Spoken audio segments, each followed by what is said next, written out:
Hey guys, it's April from Getting Hookah With It. Today I wanted to do my favorite thrillers. I have 7 here for you.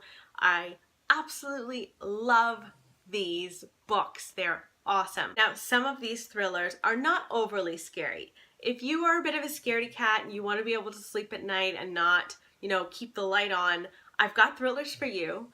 And then on the flip side, I have thrillers here that I actually thought might be more horror, but are technically thrillers. So let's get into them. The first book I want to talk to you about is Shelter by Jung Yun. This book has so much depth to it. You start out reading this book thinking it's just going to be a thriller. Full-blown thriller, and then slowly it transforms into like a family drama. This book follows a couple who are not doing well financially and they have to put their house on the market. And so they have a realtor come over to kind of go through the house and, assess what needs to be taken care of. And as she's walking through the house, she looks out the window and she sees a woman outside who is naked. And she's like, what is happening outside? And the man who lives at this house, he looks out and he's like, oh my gosh, I wonder if she needs help. And so he starts going out the door and he recognizes that woman as his mother. His mother has been bruised and battered and she is not doing well. She's obviously been assaulted. So in this book, it's like this lovely, amazing onion. So you start out reading this book thinking it's just a full-blown thriller that you are going to come to find out what happened to his mom, and that does happen, and there's definitely thriller aspects to this. And it also has this other deeper layer to this book, which is more of like a family drama. So you find out about his relationship with his parents, which has not been always smooth and wonderful. And so I just love the writing of this book. It is gorgeous, gorgeous writing. This was, I believe, her first novel, and I can't wait to read more from her. But this is a great one if you want a little bit of thriller, but want something with a little more depth. The next book I want to talk to you guys about is Sharp Objects by Gillian Flynn. Now, I've read all of Gillian Flynn. If you want a thriller that's got a bit of grit to it, literally any Gillian Flynn book will work. Gone Girl, of course, is her most popular, but Sharp Objects is by far my favorite. It is so good. It follows a girl who is a reporter, and she's asked by her boss to go back to her hometown where there have been murders. So someone out there is taking girls, strangling them and taking out all of their teeth.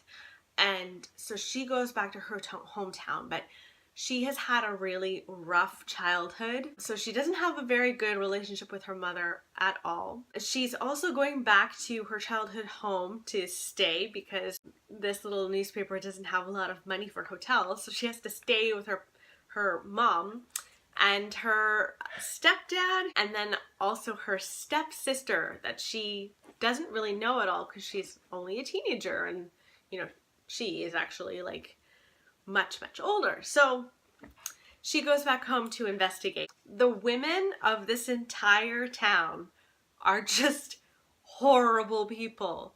They are all just conniving and angry and jealous and all of these things that could make for a lot of problems and a lot of violence in a small town. So I absolutely loved this book. This book is definitely a gritty thriller. It can be gross, it's in your face, it's a bit scary, and I loved it. The next book is Disclaimer by Renee Knight.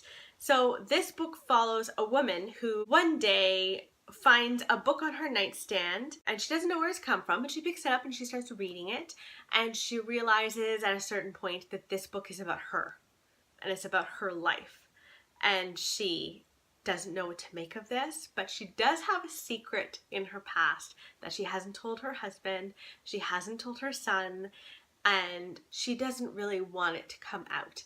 And that secret is within this book. So she doesn't know, oh my gosh, does my son know about this? Is my son the one that picked this up? Is it my husband that picked this up? And it follows her trying to find the person that left this book, that wrote this book.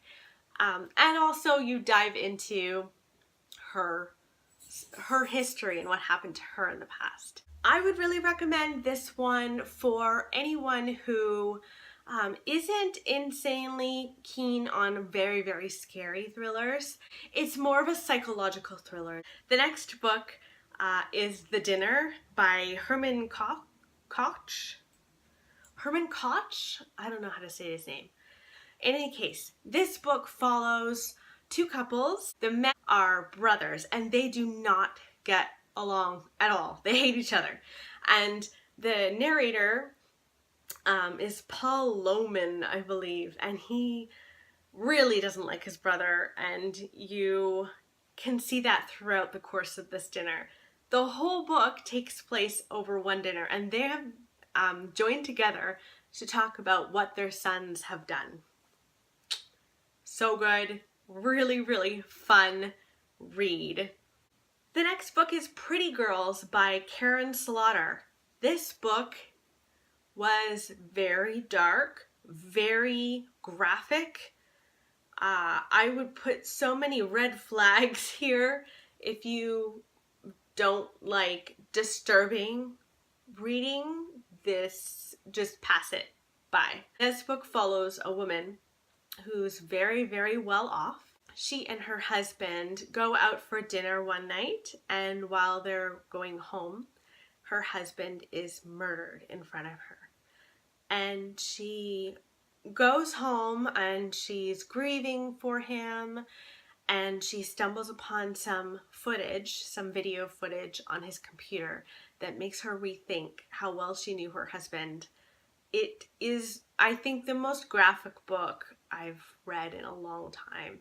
It was really hard to read in certain places, but the storyline it's so fast-paced. It is like a real thriller. You cannot stop reading. You need to know what happens next.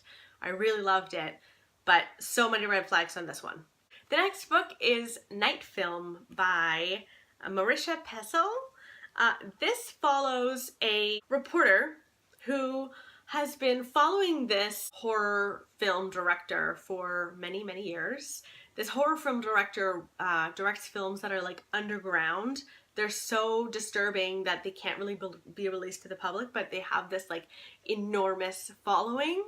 So this horror director's daughter is killed. The main character is not sure that she died completely naturally. The police are saying that she was mentally disturbed and that she killed herself, and he just doesn't think that's true, and he thinks that maybe her father has something to do with it.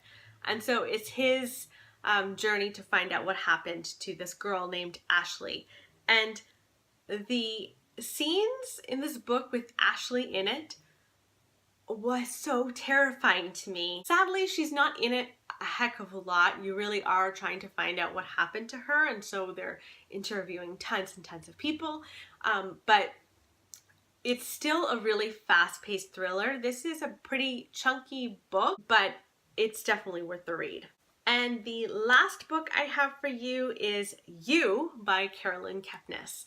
You follows a stalker, and he falls in love with a girl who comes into his bookshop one day, and he begins to stalk her and tries to date her, and you are reading from the perspective of a stalker, and it's disturbing. One thing about this book that I find really interesting is that it's not like this main character, Joe, who's the stalker, it's not like he's entirely unlikable. He's doing horrible things.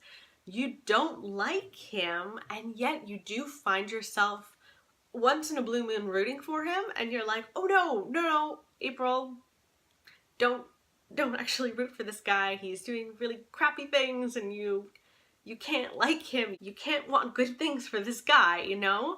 But it's just really fun to read it from that slant, because obviously most thrillers are read from either the victim slant or a detective slant or what have you. So this one was super fun. I still haven't read Hidden Bodies, which is the next one in this series, but I really intend to soon. Those were the books, all of the thrillers that I have been absolutely loving lately. So I hope that you enjoyed this and that you have some new reads to put on your shelf, and I will see you next time.